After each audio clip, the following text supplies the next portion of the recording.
kami masih berdialog bersama dengan Wasekjen Partai Demokrat, Renanda Bahtar, dan mantan Wakil Ketua Umum Partai Demokrat, Max Sopakua. Jadi Pak Max, sampaikah tadi kalau Bung Renanda mengatakan bahwa harus didorong sampai dijawab oleh Presiden, sementara Pak Muldoko menyatakan bahwa ini urusan pribadinya, jangan bawa-bawa Presiden Jokowi, jangan bawa-bawa istana. Kalau Pak Max melihatnya seperti apa? Ya saya kira sama pendapat kita gitu ya. Karena Muldoko bagaimanapun juga dia adalah seorang jenderal. Dia punya hak untuk apa saja. Termasuk mau calon jadi presiden, calon presiden dia juga punya hak. Tergantung cara dia bagaimana. Dan saya kira Jokowi juga, Pak Jokowi sebagai presiden harus merestui apa yang diinginkan oleh Pak Muldoko kalau Pak Muldoko mau jadi calon presiden. Ya, sekarang perahu mana yang mau dipergunakan oleh Pak Muldoko itu yang tergantung Pak Muldoko sendiri gitu. Semua perahu mungkin akan menuju ke dia sebagai penumpang, tapi tergantung dia akan milih mana perahu yang dia inginkan gitu.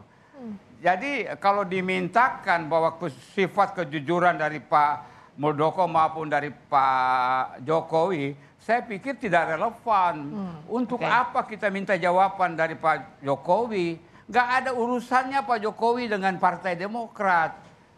Karena Pak Jokowi sudah tahu Partai Demokrat berada di luar koalisi. Atau kecuali Demokrat mau masuk dalam koalisi itu. Jadi saya pikir janganlah kita paksakan sesuatu yang tidak mungkin. Atau kita menggarami laut. Laut sudah asin, kita garami lagi. Tidak akan ada dampaknya bagi kita. Saya minta teman-teman selesaikan di dalam. Teman-teman di Partai Demokrat selesaikan di dalam secara elegan. Jangan terlalu banyak melibatkan ke orang luar sehingga timbul opini negatif dan positif yang dilahirkan oleh para pengamat.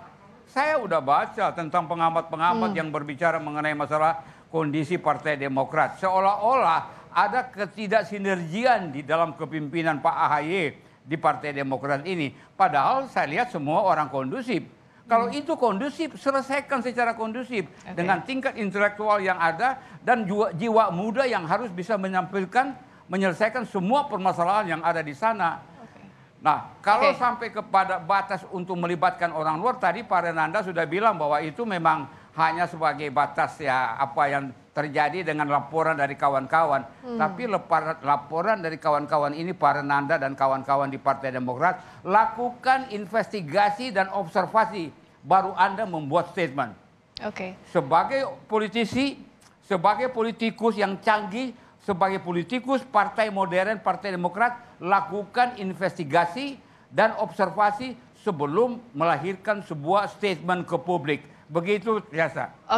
Saya ke Mas Renanda, mumpung kita ketemu di diskusi ini.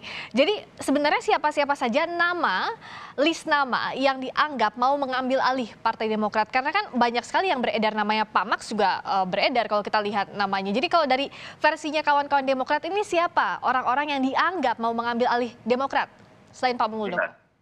Jadi yang pertama, Pak Max itu kita nggak tahu bagaimana namanya bisa keluar. Bahkan kemarin barusan juga saya masih ngobrol sama Pak SBY. Pak SBY tidak percaya, gitu. Tidak mungkin Pak Max gitu. Dan ternyata terkonfirmasi memang Pak Max tidak tahu menahu lah, tidak juga. Jadi Bapak sangat senang juga Pak Max, Bang Max, makasih. Tetapi begini sekali lagi, memang di luar soliditas Partai Demokrat sendiri, saya setuju tadi Pak Max juga bisa melihat soliditas kita.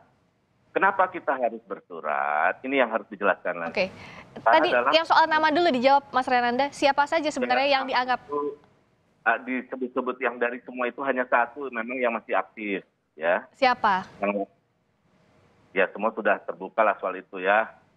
Saya rasa jadi cuma satu yang aktif, yang lainnya memang mantan-mantan. Kota kita atau kader-kader senior. Kenapa perlu saya tanya? Karena kan ini beredar, ada banyak sekali nama. Makanya tadi kalau kata Mas Renanda bukan Pak Max, tapi sempat beredar juga Pak Max. Jadi sebenarnya siapa-siapa yang dimaksud agar tidak jadi bias juga yang beredar ini, Mas Renanda? Disebutkan lah sebenarnya di beberapa media sudah disebut ya, ada Bang Joni Allen, ada Bang Darmizal. Darmizal kan juga Bang Darmizal sudah ngasih pernyataan betul ya. Dan kemudian juga katanya disebut-sebut ada Marzuki Ali dan lain-lain. Tapi begini Mbak, kita tidak mau ya fokus pada kasus ini dilihat seolah-olah ada masalah internal. Karena ini kan bukan bergerak dari kecuali ya beberapa ratus DPC, DPD ini menyaksikan kepemimpinan sehingga mau bikin KLB itu masalah serius internal. Ini kan bukan ya. Berbeda dengan beberapa kasus yang lain. Ini kan mantan-mantan kader saja. Nah, saya harus jelaskan lagi kenapa menjadi penting kami bersurat pada Pak Jokowi. Ini bukan mengada-ngada, bukan mencari-cari panggung dan segala macam. Karena memang dalam pertemuan itu, Pak Muldoko ini menyebut bahwa konon menurut saksi kami ini tentu harus didalami. Saya setuju Bang, maaf gitu. Tapi kan ini yang kita pertanyakan dengan Presiden. Karena di situ menyebutkan dalam pertemuan bukan hanya pada DPC juga, tapi pada tokoh senior kami di DPP saat ini disampaikan bahwa ini sepengetahuan dan seizin Pak Lurah. Apakah yang dimaksud itu Presiden? Kan kita tidak berharap itu betul. Toh buktinya juga sudah dibantah dengan Pak Mahfud. Dan semua pernyataan itu mengarah ke 5 nama itu, Mas Renanda? Kenapa? Semua pernyataan itu mengarah ke 5 nama itu? Bukan. Tadi kan soal 5 kader saya sudah sebutkan.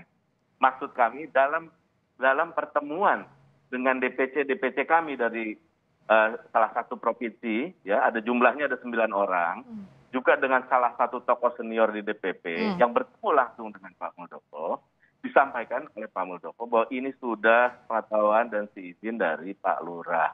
Tentu kita khawatir, jangan-jangan ini juga lagi-lagi mengklaim gitu ya. Sehingga dari pernyataan jawaban Pak Muldoko kemarin, yang kita lihat gesturnya di video, kami menduga bahwa pimpinannya tidak mengetahui soal ini. Sehingga kemudian menegur beliau diminta secepatnya buat klarifikasi, sehingga tidak siap ya beliau itu memberikan klarifikasi. Nah, hasilnya sebagaimana kita lihat lah, ya dalam video itu beliau sangat bingung, mau berkata-kata, gugup, nervous. Kita bisa lihatlah dari gesturnya. Itu berarti kalau kita lihat Mas Renanda beropini atas kemarin gesturnya Pak Muldoko. Tapi kalau dari pernyataan dari kader Demokrat, apakah Pak Muldoko yang mendatangi para kader atau para kader yang mendatangi Pak Muldoko sebenarnya? Di tempat ini kan jelas bukan rumahnya Pak Muldoko, ya. Tempat ini hotel, di mana kader-kader kami itu dikatakan oleh Pak Joni, tadi saya sudah buka ya, bahwa ini DPP, alhamdulillah ada bantuan bencana untuk daerah Anda. Tolong datang ke sini, kami siapkan tiket, kami jemput di bandara, kami siapkan hotel, ada sedikit ini bantuan. Nah, karena judulnya seperti itu undangannya, ya kami bisa memaklumi ketika itu datanglah kader-kader kami, ada 9 DPC itu ke hotel itu, dan begitu mereka melihat ada tokoh seperti Nazarudin muncul, kemudian Pak Muldoko muncul menyampaikan keinginannya, tentu mereka takut walaupun diiming-iming uang begitu. Nah, jadi jelas bahwa yang mendatangi tempat itu Pak Muldoko yang mendatangi tempat pertemuan gitu loh. Jangan jadi seolah-olah Pak Muldoko seperti bilang tadi, bahwa saya siapa aja datang kan saya harus temui, nggak ada masalah. Sekali lagi, kami tidak ingin membuat ada tujuan-tujuan lain kecuali meminta klarifikasi dan penjelasan baik dari Pak Muldoko maupun dalam surat itu lebih detail Mbak daripada surat kepada Presiden itu jauh lebih detail daripada pernyataan press conference-nya Ketum AHY. Okay. Tentu kita belum bisa buka semua, tetapi satu saat nanti jika memang dibutuhkan kita buka karena surat itu terang benderang, tidak ada semacam kayak kita mau cari muka, cari bargain, cari sesuatu, tidak ada. Kita akan buka. Oke, ada pernyataan yang beda versi antara pihak Demokrat dengan Pak Muldoko kemarin. Kalau Pak Max melihatnya seperti apa? Ya saya kira gini, Pak Muldoko dipersoalkan. Saya tadi katakan bahwa Muldoko itu jenderal. Dan saya kira kalau dihubungkan dengan Pak Jokowi sebagai presiden yang disebut dalam kategori Pak Lurah tadi, saya pikir Pak Jokowi akan merestui apa saja ya yang diinginkan oleh anak buahnya apabila akan ya melakukan sesuatu yang berguna bagi bangsa dan negara ini ya. Termasuk Muldoko kalau mau mencalonkan diri jadi calon presiden itu wajar-wajar saja.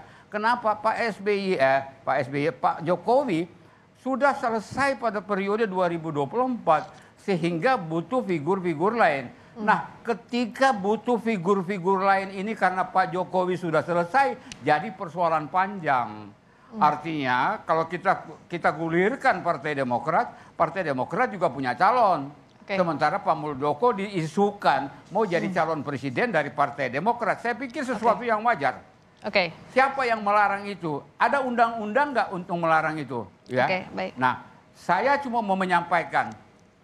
Saya sudah tahu dan saya dengar tadi Pak Renanda, Demokrat udah solid, 100% katanya suara dari daerah sudah mendukung. Tapi Anda jangan lupa, yang disebut KLB itu ada dalam anggaran dasar anggaran rumah tangga.